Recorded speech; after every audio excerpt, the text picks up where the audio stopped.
मेवाड़ वागड़ डांगी पटेल पाटीदार का सामाजिक चिंतन शिविर रविवार को नगर निगम उदयपुर के सुखाड़िया रंगमंच पर आयोजित किया गया। सुखाड़िया रंगमंच पर आयोजित इस सामाजिक चिंतन शिविर में मेवाड़ और वागड़ के साथ गुजरात के डांगी पटेल पाटीदार समाज के लोगों ने हिस्सा लिया। इस विशाल कार्यक्रम में गुजरात के साथ विदेशों में रहकर व्यवसाय करने वाले समाज के लोग भी शामिल हुए। इस दौरान समाज को आगे बढ़ाने और विकास के मुद्दों पर चर्चा की गई। कार्यक्रम को संबोधित करते हुए प्रबुद्ध जनों ने कहा कि इन दिनों राजनीतिक दलों द्वारा समाज के लोगों को राजनीति से दूर किया गया है। ऐसे में समाज एकजुट होकर इस बार उसी को वोट देगा जो समाज के उम्मीदवार को टिकट देगा। चिंतन शिविर के दौरान समाज के लोगों को उचित दर्जा दिलाने के लिए भी रणनीति तैयार की गई। साथ ही शिक्षा, बेरोजगारी और महिला उत्थान के लिए समाज एकजुट होकर आगे बढ़े और इन पर विचार विमर्श किया जाएगा। इस दौरान शिक्षा के साथ साथ समाज की कुछ कुरीतियां, बाल विवाह, पैरावनी प्रथा पर रोक लगाने को लेकर भी चर्चा की गई। जून माह में महासम्मेलन को लेकर हुई चर्चा। गांव-गांव, ढाणी-ढाणी से लोग जुटेंगे। देखो, आज डांगी पटेल पाटीदार संभाग लेवल का जो एक चिंतन शिविर रखा, जिसमें डूंगरपुर, बांसवाड़ा, उदयपुर, चित्तौड़, प्रतापगढ़, राजनगर से प्रदुमन जो एक जिम्मेदार समाज के लोग हैं वो यहाँ आए हैं। हमारे समाज को, डांगी पटेल पाटीदार समाज को एक सूत्र में बांधे, चाहे शिक्षा के लिए हो, चाहे रोजगार के लिए हो या राजनीति के लिए हो।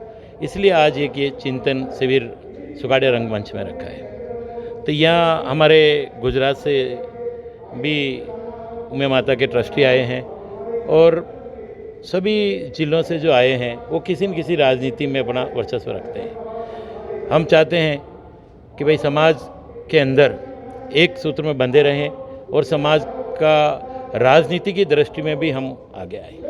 पिछले कई सालों से राजनीति में प्रयास करने के बाद पिछले 10 साल में हमें राजनीति में राजस्थान की विधानसभा में हमें 2 विधायक मिले, मगर अभी इस वक्त राजस्थान की विधानसभा के अंदर हमारी समाज का, पटेल डांगी पाटीदार का कोई भी प्रतिनिधि नहीं है। इसलिए समाज के युवाओं का और राजनीतिक जो वर्चस्व रखते हैं उन सब की एक सोच है कि कैसे हम वापस उस विधानसभा के अंदर जाएं, क्योंकि डांगी पटेल पाटीदार एक काश्तकार कौम है। हमारी समाज के लोग जब राजनीति के अंदर ग्रामीण इलाकों में हैं तो कहीं बूथ लेवल पे, तो कहीं मंडल लेवल पे, जो नीचे के स्तर पे हमें हमारी समाज को बड़ी राजनीतिक पार्टियां यूज़ करती है, चाहे मंडल अध्यक्ष हो, बूथ अध्यक्ष हो। इस तरह से यूज़ करने के बाद जब हम तहसील लेवल पे आते हैं तो हमारी संख्या आधी रह जाती है। उसके बाद डांगी पटेल पाटीदार समाज का कोई जिला लेवल पे आते आते हमारा शून्य हो जाता है। कोई हमारी समाज का अभी तक बड़ी राजनीतिक पार्टियों के अंदर कोई अध्यक्ष नहीं बना और इसी की वजह से आज हमारे पास जो बड़ी राजनीतिक पार्टियों के अंदर कोई हमारा प्रधान नहीं है, न ही कोई सांसद है। तो हम सभी युवा साथी चाहते हैं कि आने वाले चुनाव के अंदर हमारा भी कोई डांगी पटेल पाटीदार का कैंडिडेट विधानसभा में जाए और हमारी समाज से जिस तरह से पूर्व विधायक दलीचंद जी डांगी 25,000 वोटों से जीते हुए थे, टिकट काट दिया। पुष्कर जी डांगी, उनका टिकट काट दिया। मैं भी एक वल्लभनगर विधानसभा से चुनाव लड़ा था, मगर उपचुनाव में मेरा भी टिकट काट दिया।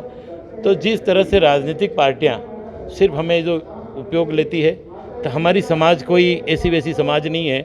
मेवाड़ के अंदर राजस्थान की जो भूमिका रहती है कि मेवाड़ से जो सीटें जाती है वो एक राजस्थान की सरकार बनाती है। तो इस मेवाड़ संभाग के अंदर डांगी पटेल पाटीदारों की काफ़ी संख्या है और इस बार हम सब एक जाजम पे आके हम चाहेंगे सब एक ही मंच पे आए और हम हमारी समाज तय करें कि हमें किसका सपोर्ट करना है। इसीलिए हम सब ने आज यहाँ एक चिंतन शिविर रखा है और शिक्षा के लिए भी हमारे युवा आगे आए, बहन बेटियाँ आगे जाए और रोजगार के लिए जो हमारे समाज के कोई विदेशों में हैं, कई दूसरे राज्यों में हैं, तो वहाँ हम एक दूसरे समाज के लिए कैसे क्या सहयोग कर सकें, इसी पे आज हमारा एक चिंतन शिविर है। संभाग स्तरीय पटेल पाटीदार डांगी समाज एकता मंच की जो आज सभा होने जा रही है, इसकी रूपरेखा के लिए ये सभा आयोजित की है।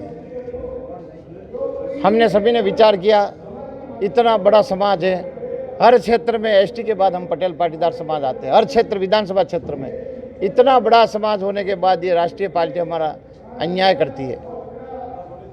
किसी का रहते हुए टिकट काट देती है, किसी को एक बार टिकट दे देती है, दूसरी बार काट देती है। इस बार हम संगठित होकर आने वाले विधानसभा इलेक्शन में जो संगठन हमारी पार्टी की पहचान करेगा, उसके साथ ये पूरा समाज खड़ा रहेगा। इसके लिए हम रूपरेखा तैयार करके आने वाले टाइम पर हम मेवाड़ संभाग की एक विशाल सभा करेंगे, जिसमें कम से कम 5 लाख लोग होंगे। इस सम्मेलन के लिए आज रूपरेखा तैयार करने के लिए ये प्रोग्राम आयोजित किया है। मेरे सभी साथियों से निवेदन है, जो भी मेरे विचारधारा, समाज की विचारधारा के लोग, सब संगठित होकर काम करें, इसमें कोई देश भावना की बात नहीं करें। धन्यवाद। मुकेश पटेल की रिपोर्ट। अब हर खबर पर रहेगी हमारी नजर। चैनल की हर खबर को सबसे पहले पाने के लिए fast public live news channel को सब्सक्राइब करें, लाइक करें और शेयर करें। साथ ही बेल आइकन पर क्लिक करना ना भूलें।